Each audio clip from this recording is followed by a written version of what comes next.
Here we go, ladies and gentlemen. In order to be successful for today's instruction, you need 3 sheets of paper, 3 essays, and 6 handouts. As a friendly reminder, or a continuation of the week, the faster we move in class, the less homework you have to do by yourself. Isn't that nice? Yeah. Tonight, ladies and gentlemen, you are writing a 4-paragraph essay. And it will take at least front and back of a sheet of paper. So significantly longer than your FRQs. So. I heard that you're generous with 4 Maybe. We'll see. So, let's go. Everyone should be almost done with the rubric. I like that we are on task, ready to go. Because the faster we move, the better your quality of life is tonight. And I'm recording this class. I'm literally recording it right now in sessions. So if we don't finish, I'm done. And you'll have to do it on your own. And I'm fine with that because I'm over it. Also, I've been up since 3 a.m. Like literally up. Not like I woke up at 3 a.m. and then went back to bed like my husband did. I went for a 3-mile walk at 4:30. Huh? Not with a Hank and the stroller. I usually start my day at 4:45. My alarm goes off at 4:45 every day.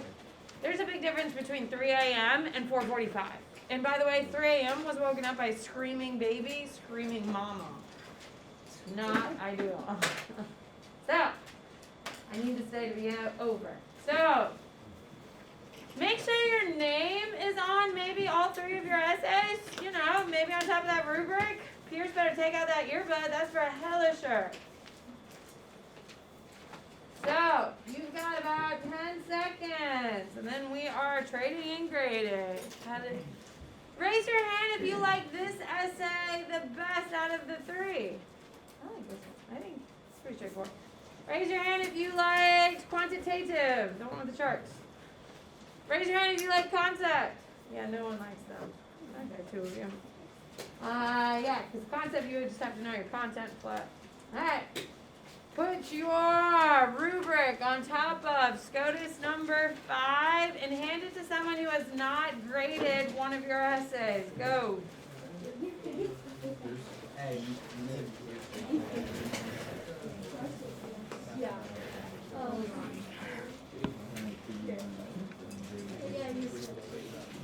You are wasting so much time. 4th period did not finish. Just saying. So, the time will be tight. So you are wasting your time. Matthew, get up and then hand it to someone, dude. Do active. Do something. Say something. There you go. See? Crisis averted. Of course, you put your name at the bottom of the rubric because we do the same thing every day. Here we go. Ladies and gentlemen, let's take a gander at the prompt. Sorry, there's a lot of papers over here. Okay, following the 1990 consensus, Texas gained seats in the United States House of Representatives. The redistricting plan included 3 new districts, 2 of which had a majority of Latino voters and another had a majority of African American voters. In addition, they reconfigured a 4th district to make it predominantly African American. The Texas plan was approved by the Department of Justice under the requirement of the Voting Rights Act of 1965. However, the plan was challenged in federal courts as racial gerrymandering in Bush versus Vera. The Supreme Court concluded the state had violated the United States Constitution in the drawing of the districts. In the majority opinion, Justice Sandra Day O'Connor said that the redistricting was so extremely irregular on its face that it rationally can be viewed only as an effort to segregate the races for the purpose of voting without regard for traditional redistricting principles. Here we go. I identify a constitutional clause that is common in both Bush versus Vera and Shaw versus Reno. Who can raise your hand and tell me something about Shaw versus Reno? That's the one I taught you, Lucas. North Carolina was trying to redistrict district lines on the basis of race to promote racial equality. There you go. So they're redrawing to make sure that there were going to be black representation in Congress. And it was voted unconstitutional because you're not allowed to do that based entirely on race, because even though they were trying to do the right thing, it could be used for the wrong thing. All right, so identify a constitutional clause that has to do with Bush versus Vera and Shaw versus Reno. What do we got? Steffi? Equal protection clause is the correct answer. So their answer should restate the prompt and just say equal protection clause. Yes? Questions about A?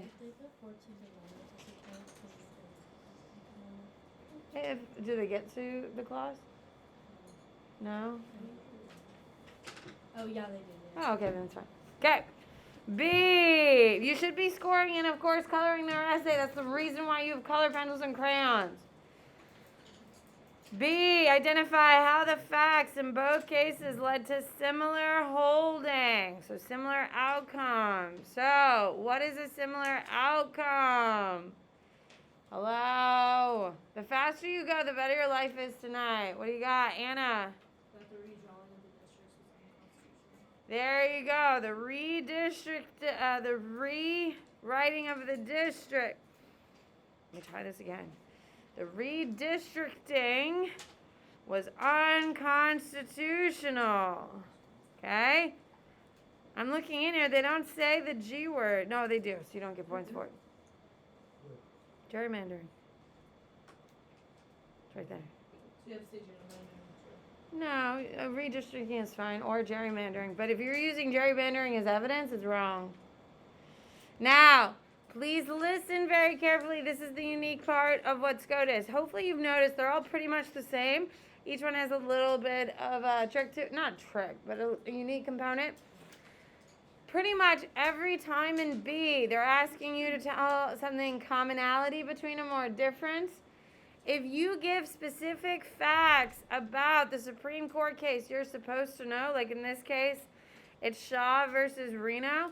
If you say they were gerrymandering the lines in order to unify enough blacks to get a black representative, that is considered outside evidence, being able to tell that type of information. Is everyone clear? So, by including information about the Supreme Court case that you're supposed to know and bringing that to the essay, you get the outside evidence points. Is everyone clear on that? So, obviously saying that, this case was about unifying black districts in order to get more black representation in the House.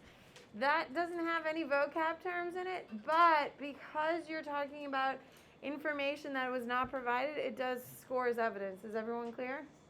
So typically in B, I would write down whatever you know about that Supreme Court case that they're referring to. That they're comparing it to. Yeah, that they're comparing it to. Don't start talking about a random one. Yeah. So if they're talking about Shaw versus Reno, talk about Shaw. If they're talking Gideon versus Wainwright, add a fact about Gideon versus Wainwright. If they're talking about McCulloch versus Maryland, then talk about that one. And that will score as evidence. What do you got, Lilith? Using redistricting doesn't have No, because it's in there. Redistricting. If it's in the question or in any of the information they provide, you cannot use it. You can say it and use it in your answer, but it doesn't score you intelligence points. It doesn't score you intelligence points. You have to restate the prompt so you're copying things down, but it doesn't get you intelligence points. Kate. Is violating the Constitution under the equal protection clause? You can't get a point for equal protection because it was the answer in A. You can't just keep saying equal protection and getting points. That's not how things work. So if they use equal protection in A, they can't use it in B. But if they say the equal protection clause in B is in the 14th Amendment, which was not necessary to score A, then they get outside evidence. Isn't that nice? What? But they still mention the 14th. Then they can't use it in B. You cannot keep saying the same thing over and over in the same essay and expect to get points. So, like, basically for FRQs, then just be like, don't try and add on extra stuff, it's gonna take away from. Yeah, because these are supposed to be quick. Because your argumentative essay, so you only have 100 minutes to write all 4 questions. Your argumentative essay should take you about 40 minutes to do. Okay, should take you about 40 minutes. So, I mean, you're already cut on time. So each one of these should take you about 15 minutes, right? So just stay dancing. Yeah, and just move on. Get your points, keep it clean, keep it clear. Now I hope, can we be reflective for a moment? When you think back just to this week, have you seen a difference in your writing from the first night to last night?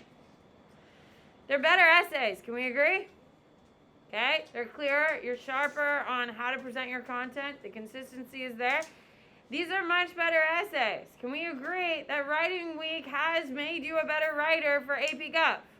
For sure. It's not fun. No one enjoys it, including myself, who's drowning in a pile of essays, which you're going to add to here in a few minutes. Okay? No one's enjoying it, but hopefully you see when you think back on your week that it has been worth your time, yes?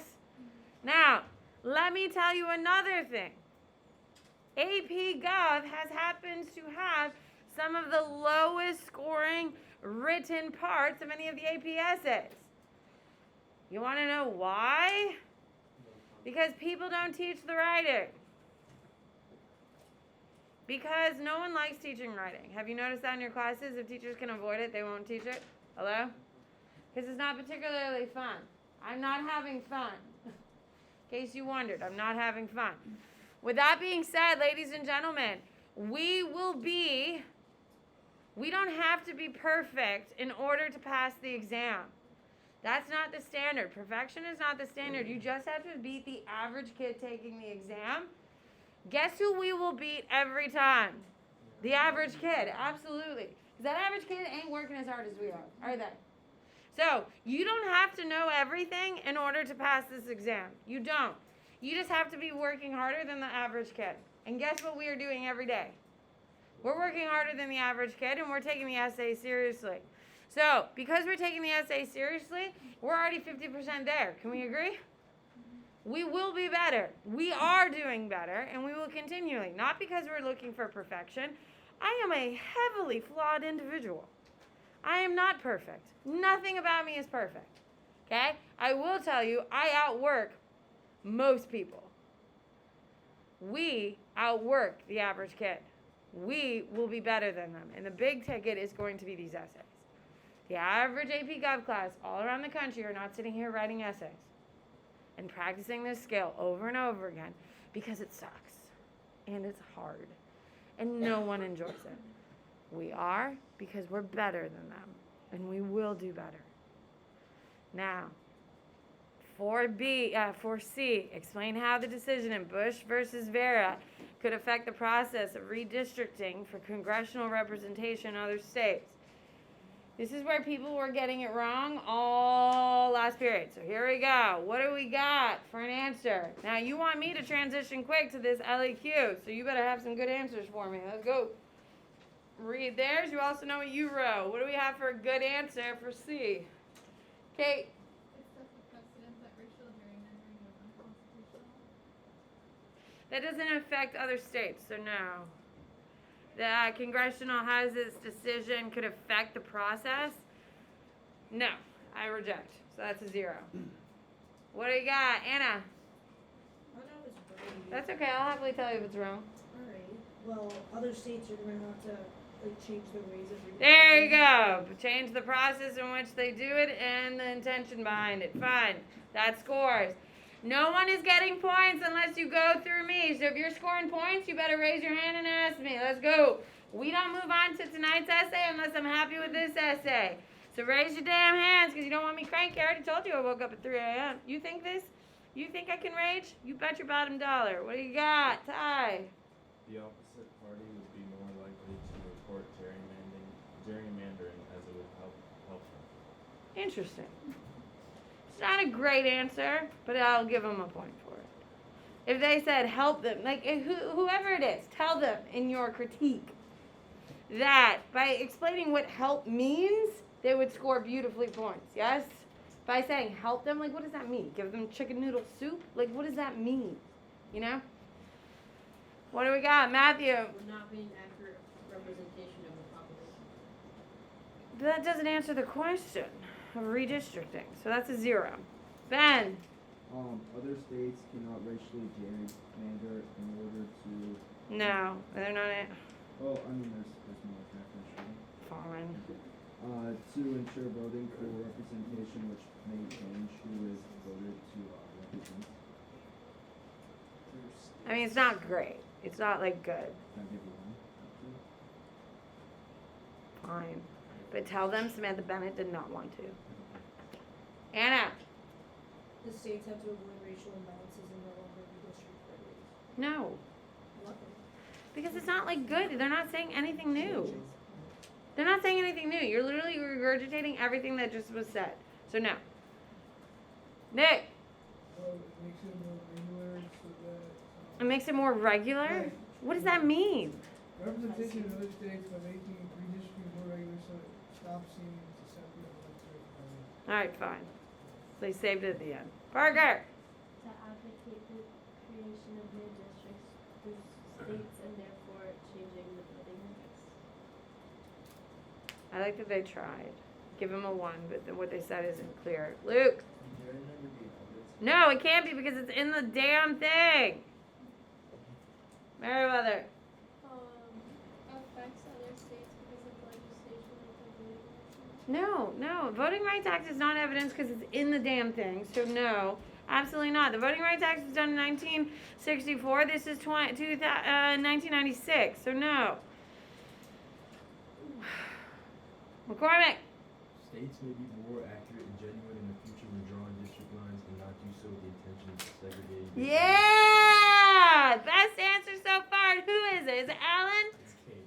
It's Kate. Hi. Well, Alan had a big smile on his face, so I got confused. Kate, that's a bomb answer. Do you see how that answer is definitive and better? Hello? Does it sound like she knows what she's talking about? Instead of regurgitating a bunch of stuff that's already on the paper? Thank you, Kate. My heart is so proud. Anna. What if they answered with, said the president, like, for like the correct answer part, that you can't draw districts with only the same race in a voting district? Would that be a correct answer, not evidence, but answer? But that's not answering the question. Explain how that decision affects the process. Like It's not good. Sorry. You can tell them I said that. Kate. Okay, I think he says this eliminates the factor of race from gerrymandering so that the states will have to redistrict without taking into account race. There you go. Thank you, Alan. See, he had a smile because he knew he was good. Yes, the elimination of race from the conversation. You see how that's part of the process? Yeah? And we're eliminating it from the process. You see how that's a good answer? Okay. That little corner in the room. Big fan. Adam. Districts will be more diverse, like the amount of districts politically aligned with just one side. Oh, I'll take that all day. Whose is it? It's Aiden, I'll take that. What you got, Kate? So, like, that was a good answer, but is there evidence in that? Or do I just think it's Well, no. Wasn't there evidence in it? You don't see any evidence? precedent? Like, saying No, it's like- precedent? No. Ah, damn it, it does score. Precedent does score. Ah, shit. Alan, you even weaseled a point out of her and she didn't want to give it to you, even for a damn good answer, man. Damn. Yeah, precedent scores. Okay, and then also. Oh, shit. How many questions this girl got? She sounded like Andreas today. There's 2 points for evidence. I don't know what that means. Like, they're supposed to be given to. I say it with love. If I didn't like you, I wouldn't make fun of you. Kate, There's 2 points for evidence. Does that mean they're supposed to give 2 pieces or like? If there's it's 2 like, point. No, like, good? do they fully answer it? You get 2 points. If they do kind of a crappy one, it's 1. You giving him crappy points? No, I'm giving- Okay. Savvy. Would reapportionment work if you use Wait, what? reapportionment? No, because they talked about it. Don't they? No, there's No, then it scores. Yeah, reapportionment. That's fine. If they also use the census. Census is vocab. You could have just said redistricting is done based on the census. It doesn't have to be these crazy fancy words. Just like simplify it, boil it down to the simplest thing. Okay, so they're redistricting, gerrymandering. Anytime you see gerrymandering, it's always tied to the House of Representatives, which is based entirely on how much of the census. Anna, you better pick up that head, girl. This is 3 a.m. doing writing week. Lull it. Does establish a precedent that race can't be a factor in It's not great. I mean, the fact they have precedent. Are you saying that for like evidence? No, because it doesn't address the process. Process. It's just not ideal. It's just not math. No. Refuse. So if the answer is incorrect, then yeah. No, because it's wrong. If I ask you what your favorite pie is and you tell me about ice cream, it's wrong. You are writing 2 positive pieces of feedback. You're also totaling the grand score here, people. I don't want to sit here and do math, because if I'm doing math, you're going to lose, because I am too dumb to add. So it's not going to work out for you. Total it up for the day. Total up your thingy, and then, sorry, I don't know why. I had to, sorry. Poor Parker. What? Does reapportionment get Yeah, it gets a point. It's 2 points.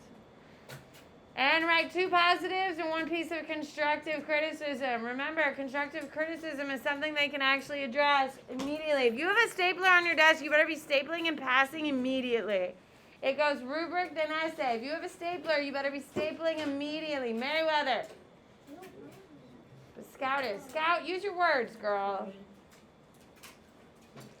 If you have a stapler, you better be stapling immediately and passing.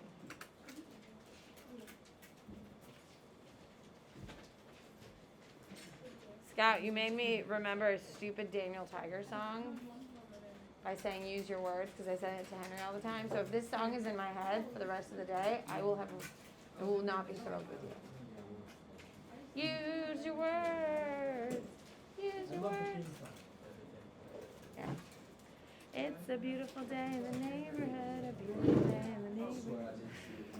You are passing Lalit, your graded essay. You are passing Alan, your ungraded essays. Let's go. Oh, give it back to the person who you graded.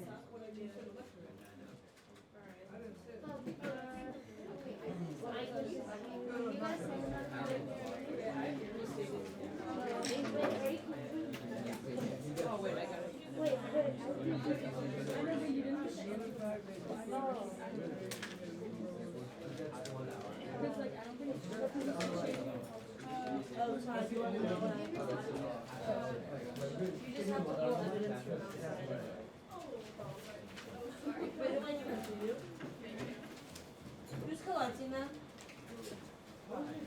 So are you changing the grade? Am I watching you change the grade? You just said Well, no, because this one, like the okay, yeah. But I was saying this one, like she didn't get the answer right. Yeah, it's 0. And then this one, I only get 1 point. Yeah, that's fine. Yeah, that's fine. I just want to show you just training. Okay, pass Lalit, you're graded. Pass Alan, you're ungraded. Let's go. Take out. You need 2 sheets of paper. Alan's in the back corner, and the grade's with it.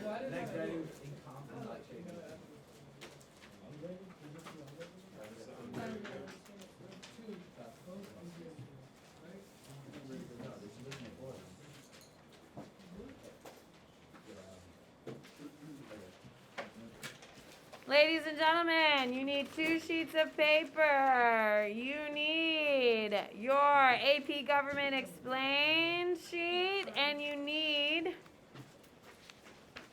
your argumentative prompts. Let's go, let's go. Nick, I don't want to talk over you.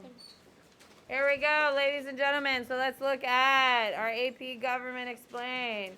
We are in Essay 4. Now, for AP Comp, which will start tomorrow, by the way, you'll be picking up your books and your assignments for AP Comparative tomorrow. You need to bring our Yes, you can bring your AP Gov books anytime you want. I'd start tomorrow. Hopefully you've been using them. Now, for AP Comparative, ladies and gentlemen, it is the same essays except for SCOTUS. because there's no Supreme Court of Comparative Nations. That would be strange. So the essay that replaces Supreme Court one is going to be direct comparisons, which is fine because every day in comparative we'll be making direct comparisons. So we will be absolutely prepared for that question. But the formats are exactly the same. It's progressive questioning, and it is a argumentative essay. This essay is the hardest and will require you to use all the information you've learned over the course of the year. It will also require the use of primary sources that we did in class. You remember those? Yeah, we did 10 of them. Okay, those are going to be what is on this part. So we have a Supreme Court one, and now we have primaries. The essay is scored on a scale of 6 points. Okay, suggested time to write is 40. It's probably going to take you closer to 50, especially if you have never taken a PUSH, AP World, or AP Euro. If you have not taken those classes, it's going to take you a lot longer than 40 minutes. But if you've had the practice in those classes, you should be fine because this essay is the LEQ. The long essay question, this is what it is. So once you know that, it's significantly easier. Okay? It focuses on your 10 foundational documents, aka the primaries, for this class. So, in this essay, you have to have a thesis. Every paragraph, you will be providing evidence from outside evidence, so not provided in anything and not provided in the primaries. You have to use the primaries in the essay, but you also have to provide an outside. Is everyone clear? So, you also have to have a reasoning. You have to actually make an argument. And the way they set up the questions makes it very easy to have an argument. Is everyone clear? AP World, they say you have to make an argument. They're not asking you really to make an argument, which annoys me, but here we are. They are. They're saying pick a team, and you have to defend it. So it's very straightforward. They're very generous in APGov, mostly because their scores are really low. Here we go. You need to we're including 2 primaries that they give us in the essay. The 6th point is an alternative perspective. So if we're going to say we're for this, then you would argue against for this unicorn point that literally less than 1% of people who take this exam get. In AP World, it's only 3% of all test takers get the point. I do not teach this stupid, wasteful, dumb point because only 3% of people get it. Last year in AP World, 51% of my kids got 5s. So, does not answering the alternative stop you from getting a 5? So, we're not going to waste our time on the alternative points. We're going to score as many points as possible, and we'll walk away. Is everyone clear? Because it's a waste of time. If I told you had a 3% chance of doing something, would you do it? No, it's a waste of your time. So, we're ignoring it. So, what does the essay look like? You're going to have a thesis paragraph. It's literally for social studies. It's a sentence. It's a nice sentence, but it's a sentence. There's no contextualization if you're in a PUSH, AP World, or AP Euro. There's none of it. It's literally a sentence framing out your argument. That's it. It's super straightforward. Then in your content paragraphs, you're going to have 3 content paragraphs. Of course, you're restating the prompt. Whatever one of your 3 arguments is, you sit there and defend it using outside evidence, explanation of what it is. Okay, so if we say executive orders, for instance, you name it, executive orders, you explain, define it, and then you analyze it. How does that help the president deal with domestic affairs? Oh my God, is that an answer for the question we're going to be answering today? Yes. And then you provide outside evidence and use your one of the provided ones. Okay? Here we go. So tonight for homework, there's only one essay. Because we deserve it, don't you think? There's only one essay, and it's essay number 5. So we're going to start planning it in class. All you got to do is help me get it done. Oh, Kate just realized we get it done in class. She's done. So Let's move quickly and plan it out and begin writing, because then all you have to do is string it together and finish the essay. Sounds good to you? So this is what argumentative prompts look like. As you can see, they give you a little bit of a context and they give you 3 documents. Okay, so here we go. Over time, the powers of the presidency have greatly expanded in the area of domestic policy. Take a position on whether the expansion of the presidential powers facilitate or hinders. Isn't that nice? They're giving you a very clear argument. Are you for or against effective domestic policy? Use at least one piece of evidence from the following foundational documents. We are always going to do 2. Always. Always, always, always. Because if we miss one, we can always get the second. Is everyone clear? It's a safety valve. And we know we've done the work. We know what we're doing here. Yeah?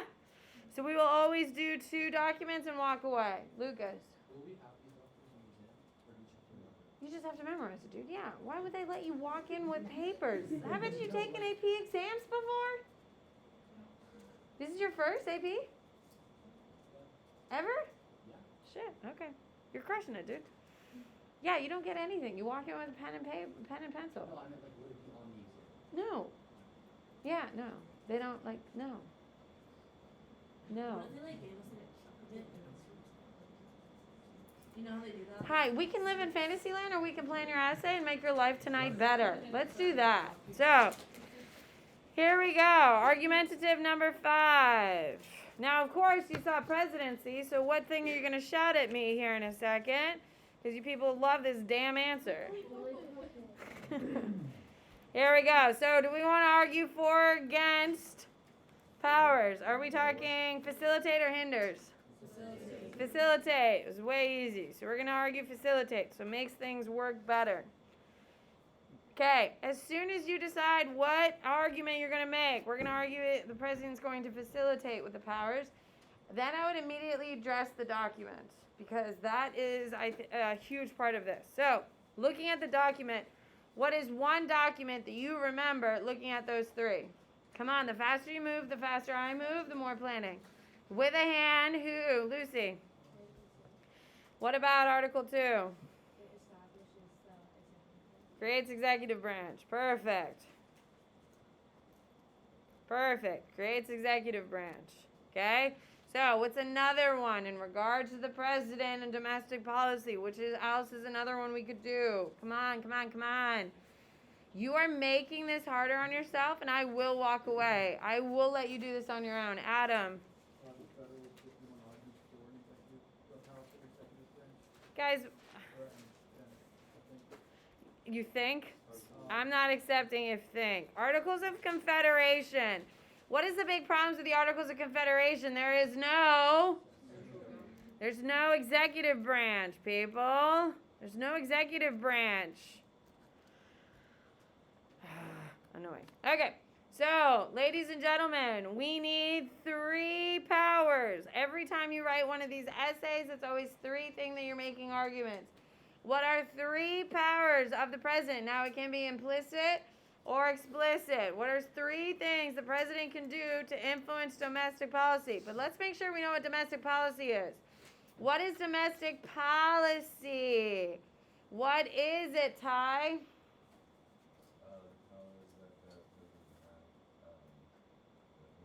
Within the country, yes. So, would be declaring war a domestic policy? No. Last class argued for like 10 minutes it's the power of domestic policy, which blows my mind. What would be a power, Andreas?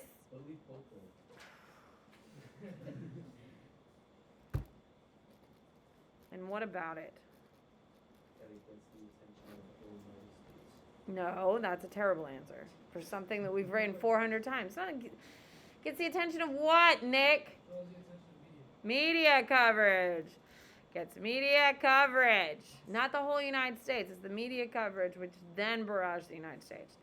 Gets media coverage to focus on a point. Now, how does this affect domestic policy? This is what you really have to think about. How does this affect domestic coverage or policy? Ethan? push agenda on the population. Okay, so what would be evidence or something we can cite for it? What would be an example of this? What is the example of a president using the bully pulpit to do domestic policy? Meriwether. Like endorsing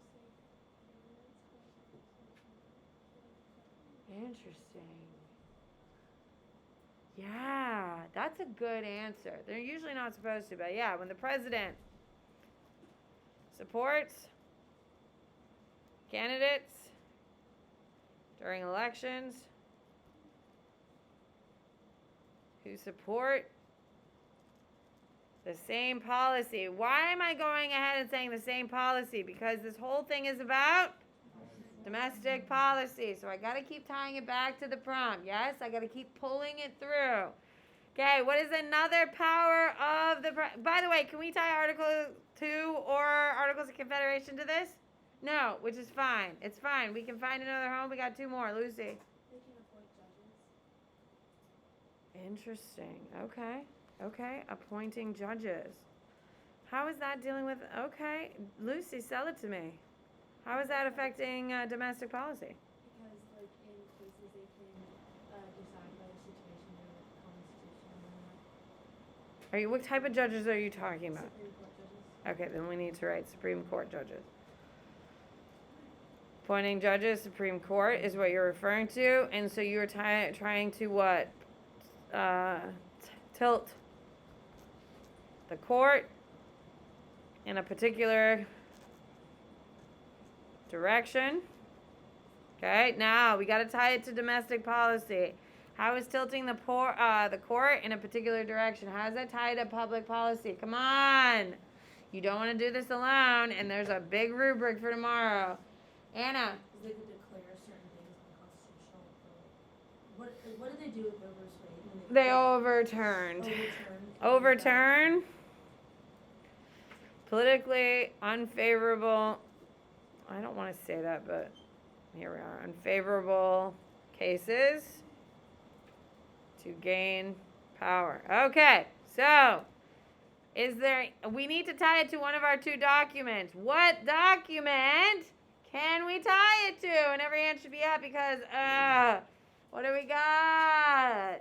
Ben.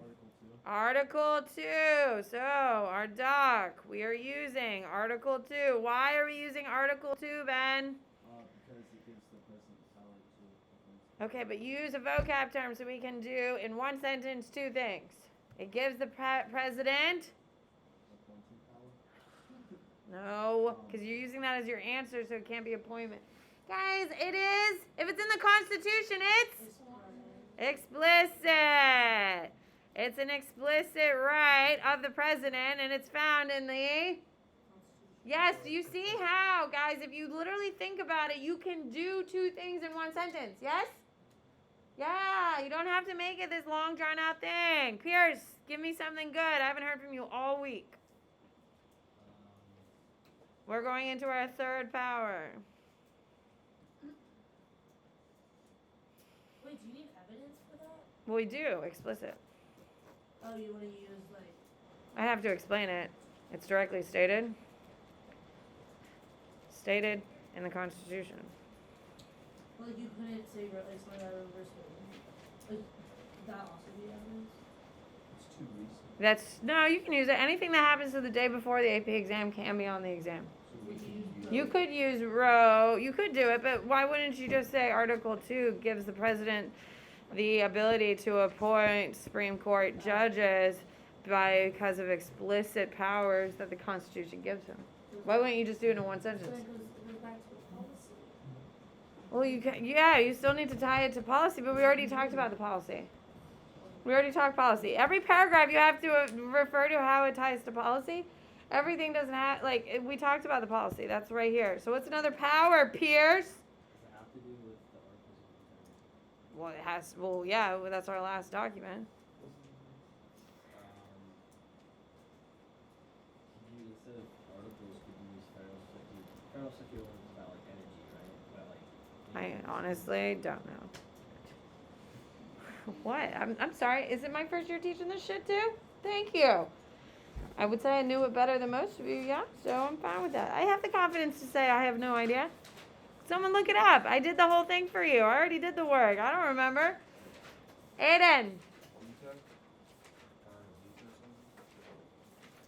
Interesting. No, you people. I don't know how you're going to tie it to Articles of Confederation. How are you going to tie it? Exactly. Executive orders. Oh, really? Because what is the Articles of Confederation? What is an executive order, Nick? You ready to be impressed by my knowledge content? Nick, what is it? Something the president can do that's immediately. Yes, that's immediate and effective. What document created a government that was ineffective, Nick? Thank you. Executive orders. Give the president the ability, gives the president the ability to enact a new initiative unilaterally or without the other two branches. Yeah, okay. So we need to have, we are going to tie it to our doc, which is Articles of Confederation. Okay? Had no executive branch, which means decisions were made slowly by Congress. Okay. What is a piece of outside evidence that we can use to prove that our domestic policy is good? Come on, executive orders. You can give me an executive order. You can tell me a fancy term about executive orders. What do you got, Meriwether? Like you don't have to wait for Congress to pass it. Pass it? Is that your is that your evidence there? Pass it. No, I'm gonna reject. How much time do I have? 6 minutes, guys. Come on. Okay, an example of it is the Dreamers. Dreamers. It's by Obama. It's an executive order by Obama. Okay, and it does immigration. It gives citizenship. It's citizenship. Citizenship. Okay, we'll get there. To immigrants. What if I didn't know that? Well, then you would have to come up with something else, but I got to start writing this essay. Here we go. Okay, here we go. On the top of your second page, you need to write on a separate sheet of paper because this essay is going to go multiple pages, not multiple pages. Argumentative, number 5. Here we go. Of course, we're restating the prompt because we're not dum-dums. Here we go. The expansion of presidential powers facilitates effective domestic policy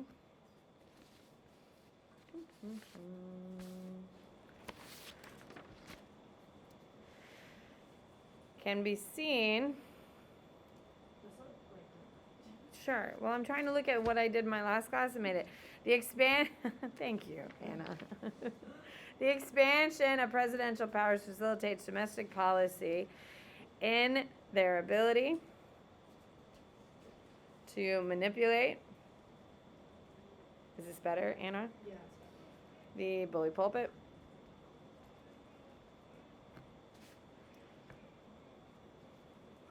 Tilt the Supreme Court.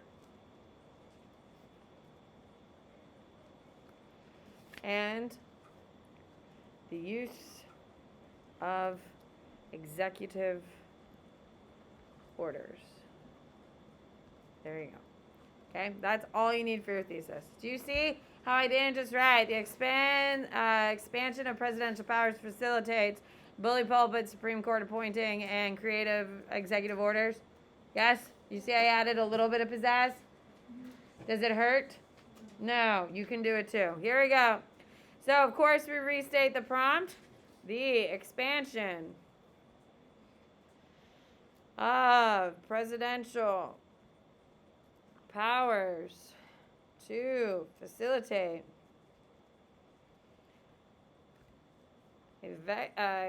effective domestic policy can be seen in the use of appointing Supreme Court justices. Okay. I'm going with that one because it has a document and evidence. Do we see why? There we go. Okay, so the ability to tilt the Supreme Court to conservative or liberal means that the president can influence the possible overturning or supporting of domestic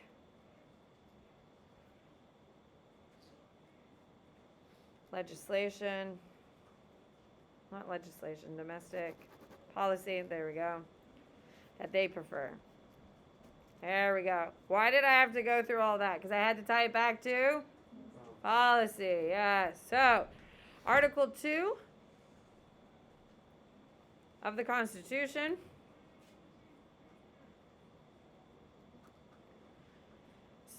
explicitly, by the way, you just did it all in one, like 4 words, explicitly states this right given to the president. There you go. You just got 2 points in one sentence. Okay, so you, ladies and gentlemen, okay, you have finished that one paragraph. Now, I would like you to try tying it to domestic one more time, just to make sure we hit it. I would tie it to domestic. That's where I left off. And then you have 2 more paragraphs, which I already planned for you. Can you handle it? It's your last night. Isn't that nice? Tomorrow? I'm passing out your books for grading the LEQ, the argumentative essay, and we're going. There's a new one. Yeah, I'll pick them up.